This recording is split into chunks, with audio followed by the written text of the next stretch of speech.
মধুর অনুনয় শোনার মতো কেউ ছিল না। মাঝে মধ্যে দূর থেকে কেবল কয়েকটা রাতজাগা পাখির ডাক ভেসে আসছে। কেরোসিন ঢালা শেষ হতেই একজন পকেট থেকে দিয়াশলাই বের করলো। লোকটা একটা কাঠি ঘষতেই ঠস ঠস শব্দে আগুন জ্বলে উঠল। মধুর হৃদস্পন্দন যেন সেই মুহূর্তেই বন্ধ হয়ে গেল। ওর চোখের পলক অবধি পড়ল না, কেবল দৃষ্টি শূন্যতে সেই দিকে তাকিয়ে রইল। কয়েক সেকেন্ড কেটে যেতেই লোকটা জ্বলন্ত কাঠিটা ছুঁড়ে ফেলল জাওয়াদের গায়ের ওপর। এক মুহূর্ত, মাত্র এক মুহূর্ত, চারপাশে আগুন ছড়িয়ে পড়ল। আলোতে ঝলসে উঠল অন্ধকারপূর্ণ রাত। আগুন জাওয়াদের শরীরের ওপর তীব্র গতিতে ছড়িয়ে যেতে লাগলো। মধু আর সহ্য করতে পারল না। অতিরিক্ত মানসিক আঘাতে ও প্যানিক অ্যাটাকে সেন্সলেস হয়ে গাড়ির সিটেই লুটিয়ে পড়ল। কতক্ষণ পর জ্ঞান ফিরেছিল মধু এটা নিজেও জানে না। চোখ খুলতেই সাদা স্যালাইনের স্ট্যান্ড, অ্যান্টিসেপটিকের গন্ধ, মনিটরের বিপ বিপ শব্দ শুনে মধু বুঝতে পারল ও হসপিটালের বেডে শুয়ে আছে। পাশেই ওর হাত ধরে বসেছিল মায়া। অতিরিক্ত কান্নার কারণে মায়ার চোখ দুটো লালচে হয়ে আছে, ফর্সা মুখটা ফুলে গেছে, চোখের কোণে কান্নার দাগ বসে আছে। মধুর নড়াচড়াতে মায়া চোখ তুলে মধুর দিকে তাকাতেই মধু অস্পষ্ট স্বরে বলল, জাওয়াদ, জাওয়াদ কোথায়? তুই বলছিস না কেন? জাওয়াদ কোথায়? মায়া কাঁদতে কাঁদতে মাথা নিচু করে বলেছিল, জাওয়াদ ভাই আর নেই আপু। মধুর মাথায় যেন আকাশ ভেঙে পড়ল। ওর মনে হচ্ছে এখনো একটা দুঃস্বপ্নের ভেতরে আছে ও। এইসব ও কোনোভাবে বিশ্বাস করতে পারছিল না। ও চেঁচিয়ে উঠল, না না, তুই মিথ্যা বলছিস, ও বেঁচে আছে, আমি দেখেছি ও। মায়া কাঁদতে কাঁদতে মধুকে জড়িয়ে ধরে বলেছিল, তুই নিজেকে সামলা আপু, জাওয়াদ ভাইয়া আর নেই, এটাই সত্যি। ওখানে শুধু ছাই ছাড়া আর কিছুই পাওয়া যায়নি। পুলিশ ইনফর্ম করেছে ভাইয়ার বডিটা আগুনে পুড়ে ছাই হয়ে গেছে। মধুর মনে হলো ওর হৃৎপিণ্ডটা হয়তো কেউ শরীর থেকে ছিঁড়ে বের করে এনেছে। অসহ্য যন্ত্রণা আর অতিরিক্ত ট্রমায় ও সেই মুহূর্তে আবারও সেন্সলেস হয়ে পড়েছিল।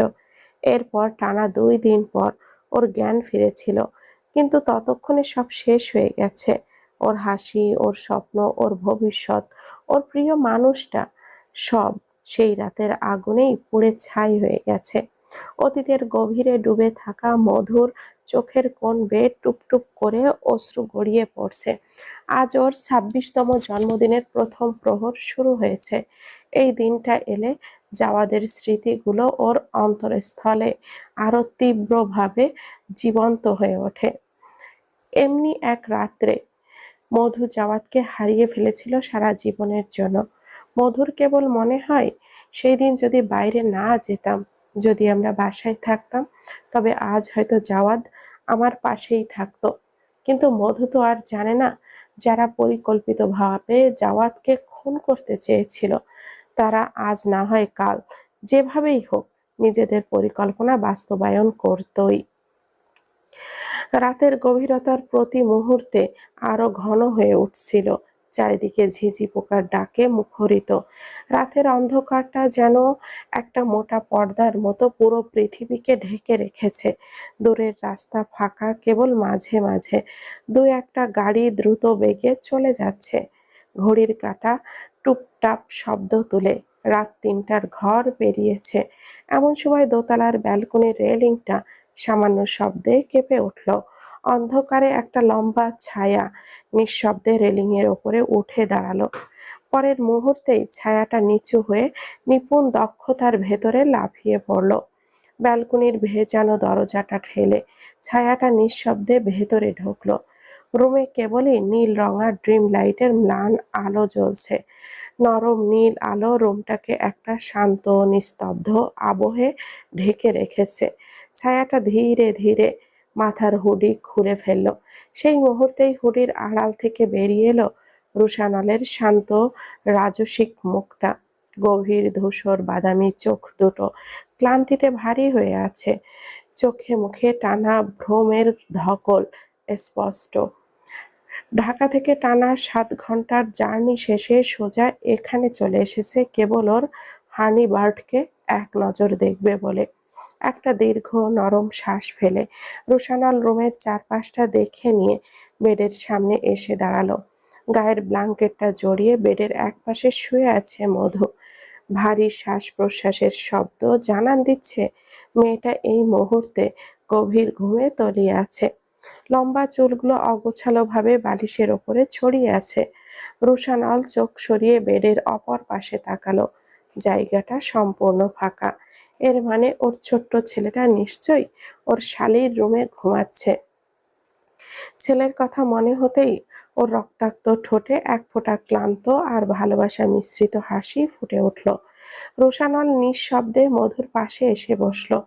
রাতভর ভ্রমণের ক্লান্তি আর ব্যবসায়িক ঝামেলা সব ভুলে তাকিয়ে রইল ঘুমন্ত মেয়েটার আদরে মুখটার দিকে। মধুর চোখের কোণে জমে থাকা শুকনো জলরেখা দিকে এক নজর পড়তেই রোশানলের ভেতরটা অসহ্য যন্ত্রণায় ছটফট করে উঠল। এই মুহূর্তে ওর ভীষণ ইচ্ছে করছে মেয়েটাকে আদরে আদরে পাগল করে তুলতে, কিন্তু রুশানাল ধৈর্য ধরল। এখন না, সময় হলে ও সব ঠিক করে নেবে, সব। মেয়েটার আর কোনো ব্যথা ও সহ্য করতে দেবে না, একদমই না। একটা দীর্ঘশ্বাস ফেলে রুশানাল এগিয়ে এসে মধুর পায়ের কাছে বসলো। ও আলতো করে হাত বাড়িয়ে মধুর পায়ের ওপর থেকে ব্ল্যাঙ্কেটটা সরিয়ে নিল, খুব সাবধানে, যেন মেয়েটা জেগে না যায়। তারপর পকেট থেকে বের করলো একটা ছোট্ট ভেলভেট বক্স। বক্সটা খুলতেই ঝিলিক দিয়ে উঠল এক জোড়া খাঁটি সোনার নূপুর। নূপুর জোড়া চিকন নরম হলেও অত্যন্ত নিপুণ কারুকার্য খচিত। রুমের নীলাভ আলোয় নূপুর দুটো যেন নরম আগুনের মতো ঝিলমিল করছে। বুকের ভেতর জমে থাকা চাপা দীর্ঘশ্বাস বেরিয়ে এলো ওর কণ্ঠনালী চিরে। ও নিজের মনে বিড়বিড় করে আওড়ালো, শেষবার যখন তোমার জন্মদিনে আমরা একসাথে ছিলাম, তখন অনাকাঙ্ক্ষিতভাবে দুজনে একটা ভয়ঙ্কর রাতের মুখোমুখি হয়েছিলাম। কিন্তু এবার আমি তোমার জন্য একটা শান্ত উপহার রাখতে চাই, হার্নিবার্ড। অজান্তেই রুশানালের চোখের কোণে এক ফোঁটা জল জমল। না বলা হাজারটা কথা জমে আছে ওর ভেতরে। যতই কষ্ট হোক, কিন্তু সঠিক সময় না আসা অবধি ওকে অপেক্ষা করে যেতেই হবে। রুশানালও 2 হাত দিয়ে আলতো করে মধুর পায়ের গোড়ালি তুলে নিয়ে নিজের উরুর ওপরে রাখল। অতঃপর খুব ধীরে যত্নে নূপুর জোড়া ওর পায়ে পরিয়ে দিল। সোনার নূপুর দুটো পায়ে পড়তেই হালকা ঝুনঝুন শব্দ হলো। সেই শব্দটা মুহূর্তেই রুশানালের বুকের ভেতর খুব নরম একটা জায়গায় গিয়ে বাজলো। সাথে সাথেই ওর ঠোঁটের কোণ থেকে এক ফোঁটা প্রশান্ত নিঃশ্বাস বেরিয়ে এলো। ও একটু ঝুঁকে মধুর পায়ের ওপরে নরম সম্মোহনী একটা চুমু খেলো। রুশানালের ভেজা ঠোঁট স্পর্শে মধুর ঘুমের মধ্যেই শিউরে উঠল। ওর পায়ের পাতা সামান্য কেঁপে উঠল।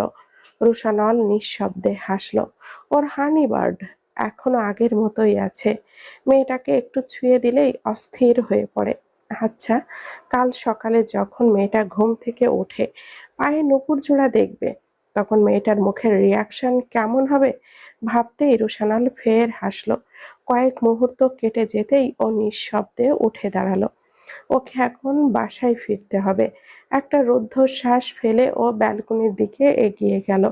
ব্যালকনির দরজার কাছে এসে ও পেছনে ফিরে একবার মধুর দিকে তাকালো, তারপর যেভাবে এসেছিল সেভাবেই ব্যালকনির রেলিং টপকে অন্ধকারে মিলিয়ে গেল।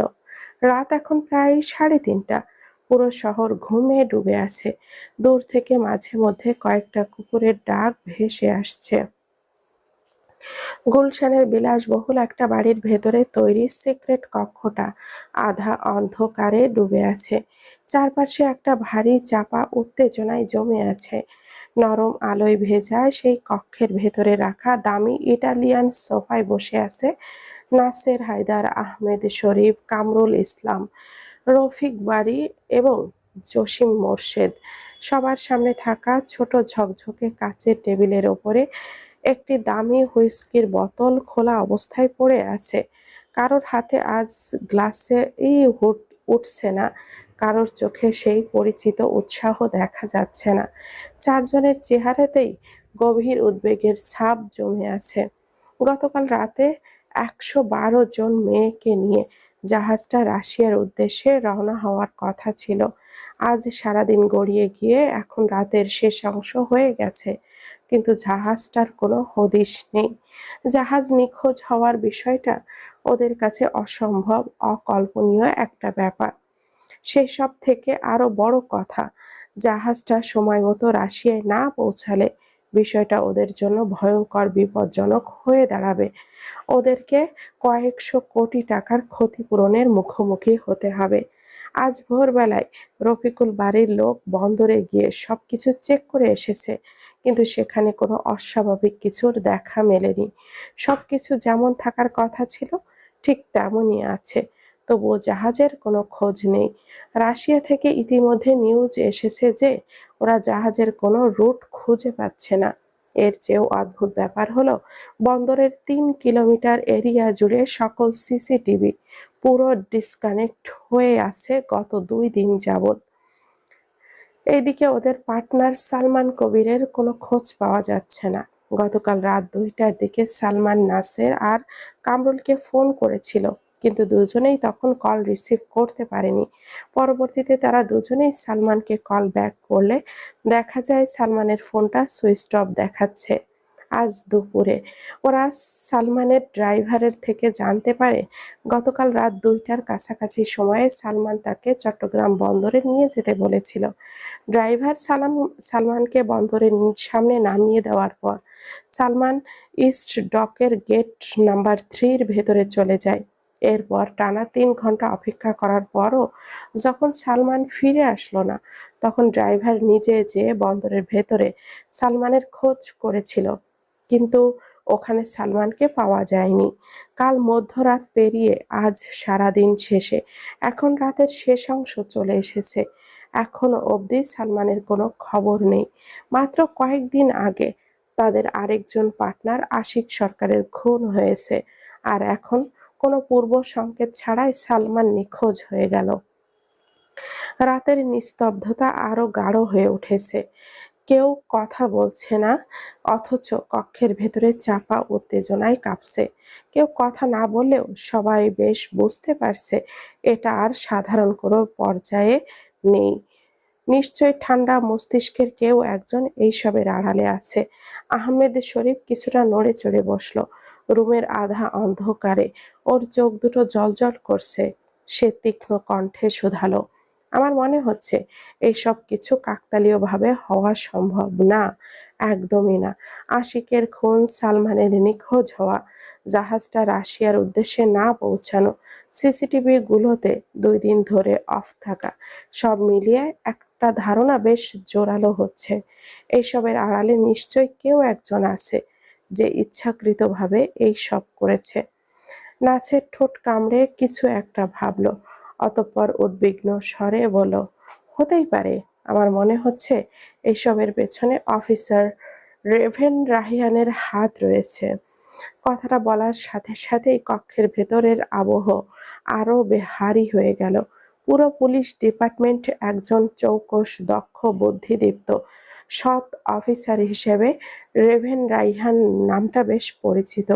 নাসের একটু থেমে ফের বলল, রেভেন এই জাহাজটা নিয়ে কয়েকদিন আগে একটি রিপোর্ট সার্ভার করেছিল। ও বলেছিল রাশিয়া রুটে এই কার্গোটা নারী পাচার কেসের সাথে সংযুক্ত। ও স্পেশাল পারমিশনও চাইছিল এই বিষয়ে ইনভেস্টিগেশন চালানোর জন্য। নাসেরের কথা শেষ হতে না হতেই কামরুল তীক্ষ্ণ গলায় শোধালো, হ্যাঁ, নাসের ঠিকই বলেছে। রেভেন ৪ দিন পূর্বে পুলিশ ডিপার্টমেন্টে রিপোর্ট করেছিল আমাদের এই জাহাজটা রাশিয়ায় নারী পাচারের সাথে যুক্ত। ও ইনভেস্টিগেশন চালানোর জন্য পারমিশন চেয়েছিল, কিন্তু আমরা কি করেছিলাম, ওকে উপেক্ষা করেছি, পারমিশন দেইনি। উল্টো বলেছিলাম এইসব বাজে গুজবে কান না দিয়ে নিজের নিয়মিত কাজে মনোযোগ দাও। রেভেন তখন কিছুই বলেনি, কিন্তু ওর চোখ দুটো স্পষ্ট কিছু একটা ছিল যেটা আমি বুঝতে পারিনি। জসিম মোর্শেদ সিগারেট ধরানোর চেষ্টা করলো, কিন্তু ওর হাতটা সামান্য কাঁপছে। ও কোনো রকমে লাইটারটা জ্বালিয়ে সিগারেটটা ধরালো। সিগারেটে পরপর বেশ কয়েকটা টান দিয়ে নিঃশ্বাস ছাড়তে ছাড়তে বলল, যদি রেভেন সত্যি এগুলো করে থাকে তবে বুঝতে হবে অতীতের ঘটনা আরো একটা রিপিট হতে চলেছে। অফিসার ঈশান জাওয়াদের কথা মনে আছে? ঠিক এমনভাবেই সে আমাদের বড়সড় কন্ট্রাক্টগুলো নষ্ট করেছিল। আর শেষ পর্যন্ত কি পরিণতি হয়েছিল ওর? নিজের জীবনের বিনিময়ে মূল্য চোকাতে হয়েছিল ওকে। রুমের পরিবেশ আবারও ভারী হয়ে উঠল। চারপাশ জমে উঠল ঠান্ডা ভয় আর অনিশ্চয়তায়। দূর থেকে শোনা গেল কুকুরের ঘেউ ঘেউ ডাক। আহমেদ শরীফ টেবিলের উপর থেকে হুইস্কির বোতলটা হাতে তুলে নিল। ও গ্লাসে ওয়াইন ঢেলে গ্লাসটা তুলে নিয়ে তাতে এক চুমুক বসিয়ে শান্ত অথচ গভীর চিন্তায় ডুবে থাকা কণ্ঠে শুধালো, সেসব না হয় ঠিক আছে, কিন্তু একটা ব্যাপার আমাকে খুব ভাবাচ্ছে। রেভেন যদি সত্যি এইসব কিছু করেও থাকে তবে ওর একার পক্ষে এই পুরো মিশনটা কন্ট্রোল করা কখনোই সম্ভব না। এত বড় জাহাজ, এত বড় স্কেল, এত departmental terminal, coast guard, port control, server, cyber security, human tracker, এইসব একা কেউ কিভাবে ম্যানেজ করতে পারে? রেভেনকে অবশ্যই কেউ একজন হেল্প করছে, আর সেই কেউ একজন নিশ্চয়ই অনেক বড় কেউ। আহমেদ শরীফের কথায় কামরুল ঠোঁট কামড়ে উদ্বিগ্ন স্বরে শুধালো, কিন্তু পোর্টে তো কোনো সন্দেহজনক কিছুই পাওয়া যায়নি, সবকিছু তো নর্মাল দেখাচ্ছে।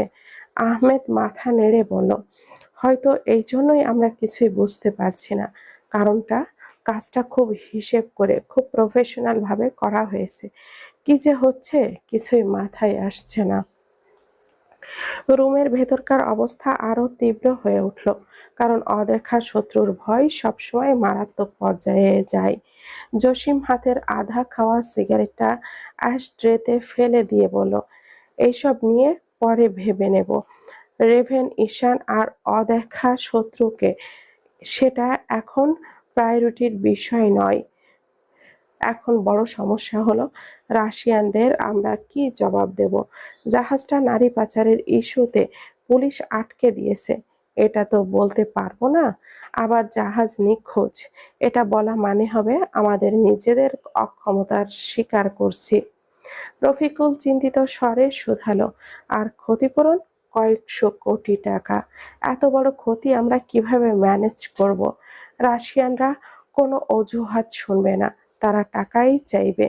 আর দিতে না পারলে তো সবাই জানোই তাদের রিয়াকশন কেমন হবে। বিষয়টা তখন শুধু টাকা পয়সার ক্ষতি অবধি থেমে থাকবে না, এটা লাইফ অ্যান্ড ডেথ ইস্যু হয়ে যাবে। উফ, এখন কি যে করি একদম মাথা কাজ করছে না। নাছেরের চোয়াল শক্ত করে শোধালো, ঠিক আছে, আগে রাশিয়ানদের কাছে পাঠানোর মতো একটা হিসাব করা স্টোরি তৈরি করি, তারপর অফিসার রেভেন রাইহানের বিষয়টা দেখছি। হামিটা যদি সত্যি এইসবের সাথে যুক্ত থাকে তবে ওর প্রাণের বিনিময়ে এর ক্ষতির মূল্য দিতে হবে। রুমের ভেতর আবারও নেমে এলো চাপা নীরবতা। রাতের শেষ প্রহর আরো ঘনীভূত হচ্ছে, আর সেই সাথে পাল্লা দিয়ে ঘনীভূত হচ্ছে তাদের ভয়, সন্দেহ আর সংখ্যা। সময়টা পরের দিন সকাল 11টা। মধু দাঁড়িয়ে আছে রুশানলের কেবিনের সামনে। করিডোরের চারপাশটা নির্জনতায় ডুবে আছে। এই মুহূর্তে ওর বুকের ভেতর চাপা দ্বিধা ও অস্বস্তি মেশানো একটা অনুভূতি কাজ করছে। একটা গভীর শ্বাস নিয়ে মধু আস্তে করে দরজায় নক করে। এক মুহূর্তেই নীরবতার পর ভেতর থেকে ভেসে এলো রুশানলের গম্ভীর কণ্ঠস্বর, কামিন। মধু দরজা ঠেলে ভেতরে ঢুকে ডেস্কের এক পাশে এসে দাঁড়ালো। রুশানলের হাতের কাজ থামিয়ে এক নজর মধুর দিকে তাকালো, তারপর চোখ নামিয়ে নিল মধুর পায়ের দিকে। নূপুর নেই। রুশানল ভুরু কুঁচকে ওঠে, না, মেয়েটার পায়ে তো নূপুর জোড়া দেখা যাচ্ছে না। তবে কি মেয়েটা নূপুরগুলো খুলে ফেলেছে? ও মনে মনে ভাবলো, আচ্ছা, মেয়েটা সকালে ঘুম থেকে উঠে নূপুরগুলো পায়ে দেখে একটুও কি অবাক হয়নি? কোথা থেকে এলো, কে দিল, কেন দিল, কখন পরিয়ে দিল? এইসব প্রশ্ন কি একবারের জন্যও ওর মনে আসেনি? এসেছিল, একবারে ঝড়ের মতো। সকালে ঘুম ভাঙতেই মধু দেখেছিল ওর নিজের পায়ে একজোড়া নিখুঁত কারুকার্য খচিত সোনার নূপুর ঝিলমিল করছে। সেই মুহূর্তেই ওর চোখ কপালে উঠে যায়। কোথা থেকে এলো এই নূপুর? কে পরিয়ে দিল? কখন দিল? কিভাবে দিল? কেন দিল? এইসব ভাবতে ভাবতেই ও টানা কয়েক ঘন্টা কাটিয়ে ফেলেছে, কিন্তু এখনো অবধি এইসব প্রশ্নের যথাযথ কোনো উত্তর ও খুঁজে পায়নি। এসবের মাঝে কেবল বাড়তে থাকা উদ্বেগ আর অজানা আশঙ্কাই ওর সঙ্গী হয়েছে। অবশেষে অনেক ভেবে চিন্তে মধু নূপুরগুলো পা থেকে খুলে রাখার সিদ্ধান্ত নিয়েছে। মায়া দেখলে অনেক প্রশ্ন করতে পারে, তখন মধু কি জবাব দেবে? এমনিতে ওর জীবনে অনাকাঙ্ক্ষিত ঘটনার শেষ নেই, তার উপরে আবার নতুন ঝামেলায় জড়ানো ইচ্ছে ওর একদমই নেই। এই চিন্তা থেকে মধু নূপুরগুলো বক্স বন্দি করে রেখে এসেছে। রোশানল একটা দীর্ঘশ্বাস ফেলল। কোথায় ভেবেছিল ওর তার আদুরে বউটা ঝুনঝুন শব্দ তুলে ওর চোখের সামনে হেঁটে বেড়াবে, আর সেই শব্দ প্রতি মুহূর্তে ওর হৃদস্পন্দন অনুভব করে বেসামাল হবে। কিন্তু না, মেয়েটা নূপুরগুলো পা থেকে খুলে ফেলেছে। মনের কোণে জমে ওঠা একরাশ হতাশাকে আড়াল করে ও স্বাভাবিক গলায় বলে, কিছু বলবে? মধু কয়েক মুহূর্ত নীরব থেকে ইতস্তভাবে বলল, স্যার, আমার আধা ঘন্টার মতো ছুটি লাগবে। রোশানল মধুর থেকে চোখ সরিয়ে সামনে রাখা ফাইলের ওপেন করে নিরাসক্ত কণ্ঠে বলল, কারণ? প্রশ্নটা স্বাভাবিক হলেও মধুর শরীর যেন এক ধরনের আড়ষ্টতা জমা হলো। ও ফ্লোরের দিকে তাকিয়ে নিচু গলায় বলল, আমার ছেলেকে স্কুল থেকে আনতে যেতে হবে স্যার। আজকে আমার ছোট বোনের পরীক্ষা, তাই ও যেতে পারবে না, আমাকেই যেতে হবে। ছেলের কথা কানে আসতেই রুশানলের ঠোঁটের কোণে এক ফোঁটা নরম হাসি ফুটে উঠল।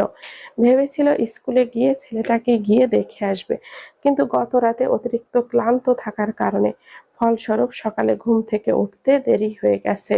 সেই জন্য দেরি করার সময় ছিল না, ওকে সোজা অফিসে চলে আসতে হয়েছে। রুশানল মনে করার চেষ্টা করলো মেহেরানকে শেষ কখন জড়িয়ে ধরেছিল। হ্যাঁ, গতকাল সকালেই। অথচ রুশানলের মনে হচ্ছে এক যুগ পেরিয়ে গেছে। যদিও কাল রাতে ও মধুর রুমে গিয়েছিল, কিন্তু ওখানে মেহেরানকে দেখেনি, এই জন্য মেহেরানকে দেখতেও পায়নি। আচ্ছা, মধু কি এখনো ওর ছেলেকে বাসায় রেখে আসবে, নাকি অফিসে নিয়ে আসবে? বাসায় রেখে আসলে তো ও মেহেরানকে এখন দেখতে পাবে না। ওকে কাল সকাল অবধি অপেক্ষা করতে হবে ছেলেটাকে এক ঝলক দেখার জন্য, একবার বুকে জড়িয়ে ধরার জন্য। না, মেয়েটাকে বলতে হবে মেহেরানকে যেন এখন অফিসে নিয়ে আসে। তার পূর্বে একবার মেয়েটার মুখ থেকে শুনে নেওয়া প্রয়োজন।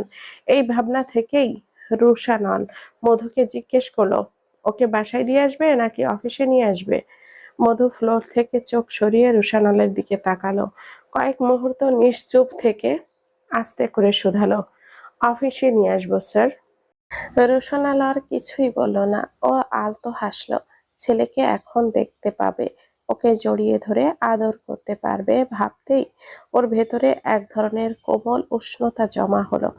এইদিকে রুশানল কোনো প্রত্যুত্তর না করাতে মধুর ভেতরটা অস্থির হয়ে উঠল। অন্তরস্থল জুড়ে জমা হলো তীব্র উদ্বিগ্নতা।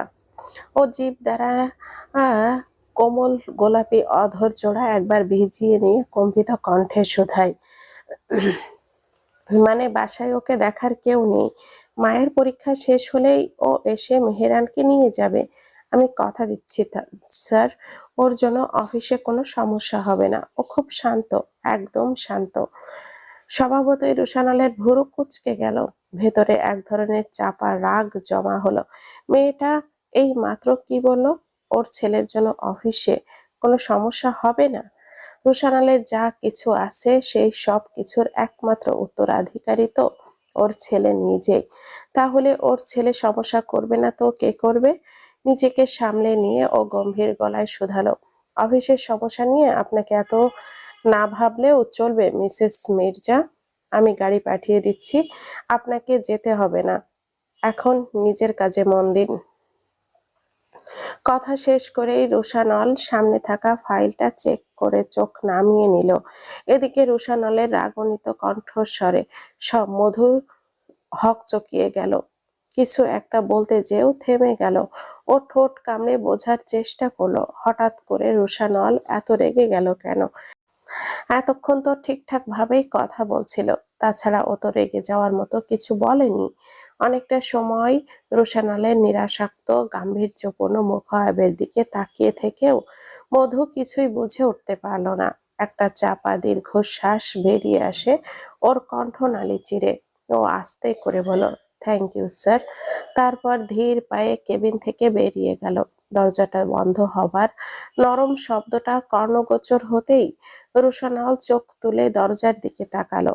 কয়েক সেকেন্ড সেই দিকে তাকিয়ে থেকে ও টেবিলের ওপরে রাখা ফাইলটা বন্ধ করে চেয়ারটাই হেলান দিল। অজান্তেই গভীর একটা শ্বাস বেরিয়ে এলো বুকে জমে থাকা উত্তেজনার ভেতর থেকে। ওর ছেলেটা আসবে, ওর ছোট্ট নরম প্রাণোচ্ছল ছেলেটা। ভাবতেই রোশানলের ভেতরটা মায়া আর উষ্ণতার অনুভবে পূর্ণ হয়ে উঠল। রোশানল চোখ বন্ধ করলো। আজকের দিনটা ওর জন্য একটা প্রাণবন্ত সুন্দর হতে চলেছে। বেলা এখন 11:30 পেরিয়েছে। চট্টগ্রামের শহরটা রোজকার মতো ব্যস্ততায় ডুবে আছে। রাস্তার চারপাশে ফোটা বুনো বুনো কেয়া ফুলের সুবাস বাতাসে ভেসে বেড়াচ্ছে। ক্ষণকালের মধ্যেই একটা সাদা অডি এসে থামলো লিটল স্টার একাডেমি স্কুলের সামনে। গাড়ি থামতেই গাড়ির ড্রাইভিং সিট থেকে নেমে আসলো মেহেব। সাথে সাথে এক ঝলক ঠান্ডা হাওয়া এসে লাগলো ওর মুখে। একটা চাপা শ্বাস ফেলে ও দ্বিধাগ্রস্ত পায়ে গেটের দিকে এগিয়ে গেল। চারপাশটা অভিভাবক ও বাচ্চাদের কলরবে পরিপূর্ণ হয়ে আছে। মেহেব গিয়ে দাঁড়ালো গেটের এক পাশে। ও অপেক্ষায় আছে কখন ওর ভাইয়ের কার্বন কফিটা স্কুলের ভেতর থেকে বের হয়ে আসবে। ওর এক হাতে ফোন শক্ত করে চেপে ধরা। এই তো কিছুক্ষণ পূর্বেই রোশানল ফোন করে জানিয়েছে ওর মতো দেখতে সেই বাচ্চা ছেলেটাকে অফিসে নিয়ে যেতে। কথাটা শুনতেই মেহেব হতভম্ব হয়ে বসেছিল কয়েক মুহূর্ত। ওর ভাইয়া কেন এই বাচ্চাটাকে অফিসে নিয়ে যেতে বলেছে কিছুতেই বুঝতে পারল না মেহেব। নিজের বিস্ময়তার রেশ দমাতে না পেরে শেষমেশ মেহেব বলেই ফেলেছিল, কি বলছো এসব? চেনা নেই জানা নেই এমন একটা বাচ্চাকে অফিসে নিয়ে আসবো? রোশানল তো প্রশ্নের কোনো জবাব দিলই না, উল্টো কাট কাট গলায় তীব্র বিরক্তি নিয়ে বলে দিল, যেটা বলেছি সেটা করো, এত প্রশ্ন না। ভাইয়ের মুখের উপরে আর কথা বলার সাহস হয়নি মেহেবের। তবে একটা বিষয় ওর মাথার ভেতরে ঝড়ের মতো ঘুরপাক খাচ্ছে। রোশানল কেন এই বাচ্চা ছেলেটার প্রতি এতটা অবিশ্বাস্য আগ্রহ দেখাচ্ছে? মেহেবের মনে হচ্ছে চারপাশের সবকিছু যেন অদ্ভুত রহস্যে মোড়ানো। একটা দীর্ঘ ক্লান্ত বিরক্তিকর শ্বাস বেরিয়ে এলো ওর কণ্ঠনালী চিরে। নিজেকে ধাতস্থ করে মেহেব গেটের দিকে দৃষ্টি নিবদ্ধ করলো। ক্ষণকালের মধ্যেই গেটের দরজা খুলে গেল। দুধ সাদা ও নেভি ব্লু স্কুল ইউনিফর্ম পরা বাচ্চারা একে একে গেট দিয়ে বেরিয়ে আসতে লাগলো। সবকিছু খুবই প্রাণবন্ত ও মধুর। এইদিকে মেহেবের চোখ দুটো অধীর আগ্রহে খুঁজে চলেছে একটা নির্দিষ্ট মুখ। ও থেমে থেমে শ্বাস নিচ্ছে। বুকের ভেতরটা জমে উঠছে এক ধরনের অজানা শিহরণে। মেহেবের অপেক্ষার প্রহর কাটিয়ে প্রায় 10 মিনিটের পর গেটের ভেতর থেকে ধীর পায়ে বেরিয়ে এলো একটা বাচ্চা ছেলে। ছোট কোমল আর মিষ্টি একটা আদুরে মুখ। পরনে সাদা শার্টের কালারটা একটু ভাঁজ হয়ে আছে। সিল্কি ব্রাউন চুলগুলো কিছুটা এলোমেলো করে রোশানলের এক পাশে ঘরে গিয়ে তাকিয়েছে শিশুসুলভ ধূসর বাদামি চোখ দুটো দিয়ে একটু পর পর এদিকে সেদিকে তাকাচ্ছে। মেহেব বুঝলো বাচ্চাটা এদিকে সেদিকে তাকিয়ে আছে, নিশ্চয়ই পরিচিত কাউকে খুঁজতে চাচ্ছে। মেহেব দৃষ্টি স্থির মেহেরানের দিকে কয়েক সেকেন্ড তাকিয়ে শান্ত পায়ে সেই দিকে এগিয়ে গেল। ও মেহেরানের সামনে গিয়ে হাঁটু মুড়ে বসে মিষ্টি করে হেসে কোমল কণ্ঠে শুধালো, হেই লিটল চ্যাম্প, কেমন আছো তুমি?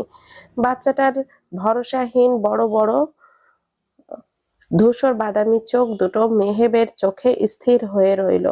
ওর ছোট আদুরে মুখটায় মিশে আছে এক ধরনের অবাক এবং ভয়ের মিশ্র অভিব্যক্তি।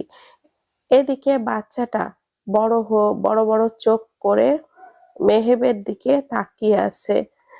দেখে এটা মেহেব প্রথমে অপ্রস্তুত হয়ে পড়লেও পর মুহূর্তে নিজেকে সামলে নিয়ে মুচকি হেসে কোমল গলায় বলল, চিনতে পারছো আমাকে? মেহরান চুপ করে রইল। তার ওর ছোট মাথাটা খুব মন দিয়ে কিছু একটা মনে করার চেষ্টা করলো। ক্ষণকাল পরে ও আস্তে করে মাথা নেড়ে বলল, আপনি তো আমাকে ওই দিন অ্যাক্সিডেন্টে থেকে বাঁচিয়েছিলেন। এক মুহূর্তের জন্য মেহেব থমকে গেল। ওর চোখে বিস্ময়ের ঝলক ফুটে উঠল। স্বাভাবিকভাবেই ভুরু কুঁচকে উঠল। এত ছোট্ট একটা বাচ্চা, অথচ স্মৃতি ও বিশ্লেষণের মতো অসাধারণ তীক্ষ্ণ ও দিনকার মতো ঘটনাটা এতটাও নিখুঁতভাবে মনে রেখেছে। ও মনে মনে ভাবলো, এই ছেলেটার ব্রেন তো অসাধারণ শার্প। মেহেব মুচকি হেসে মেহেরানের ব্রাউন চুলগুলোয় হাত চালিয়ে কোমল কণ্ঠে শুধালো, মায়ের জন্য অপেক্ষা করছো? মেহেরান মাথা নিচু করে কাঁধ ঝুলাতে থাকা ব্যাগের ফিতাটা শক্ত করে আঁকড়ে হালকা স্বরে বলে মাথা দোলালো। মেহেব হালকা ঝুঁকে বাচ্চাটার চোখে চোখ রেখে আস্তে ধীরে শুধালো, কিন্তু তোমার মাম্মা তো আজকে আসবে না। সে বলেছে আজকে আমি এসে তোমাকে নিয়ে যাই। তুমি আজ আমার সাথে যাবে? মেহরানের চোখ মুখে কৌতূহলের ছায়া এনে বলে, ওর ধূসর বাদামি শিশুসুলভ চোখ দুটো আরো বড় সড় হয়েছে। কয়েক মুহূর্ত চুপ করে থেকে ও আস্তে করে বলল, তুমি মাম্মামের কি হও? মাম্মাম তো কখনো তোমার কথা বলেনি। মেহেম মেহেব মনে মনে দীর্ঘশ্বাস ফেলল। বাচ্চাটা তো দেখা যাচ্ছে একেবারেই প্রশ্নের গোডাউন নিয়ে বসে আছে, একটার পর একটা প্রশ্ন করেই যাচ্ছে। নিজেকে সামলে মেহেব ঠোঁটের কোণে নরম হাসি টেনে বলল, আমি তোমার আঙ্কেল, মানে তোমার মাম্মাম খুব ভালো বন্ধু। এখন চলো, তোমার মাম্মাম তোমার জন্য অপেক্ষা করছে। কথাটা শেষ করে মেহেব আলতো করে মেহেরানকে কোলে তুলে নিল। বাচ্চাটা অবাক হলেও বাধা দিল না। শিশুসুলভ ভরসা নিয়ে ও মেহেবের কাঁধে মাথা রেখে চুপ করে রইল। গেট পেরিয়ে মেহেব বাচ্চাটাকে কোলে নিয়ে হেঁটে গেল সাদা অডির দিকে। গাড়ির দরজাটা খুলে মেহেরানকে সিটে বসিয়ে সিট বেল্টটা বেঁধে দিয়ে নিজে যে ড্রাইভিং সিটে বসলো। গাড়ি রওনা হলো শহরের ব্যস্ত রাস্তার ভেতর দিয়ে।